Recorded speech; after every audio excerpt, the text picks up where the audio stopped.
Сердце вашего ребенка стучит сильнее, когда ему больно, Будь мужчиной. когда ему страшно, Садись, 2. когда ему стыдно, У тебя что, мозгов нету? когда его наполняет обида.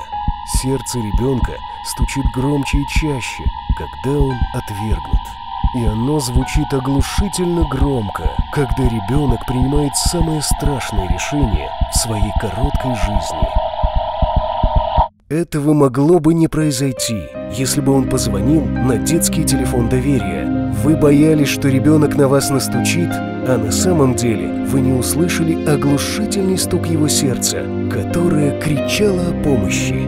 Хватит думать, что на телефон доверия звонят для того, чтобы пожаловаться на родителей. Бойтесь того, что детское сердечко может перестать стучать.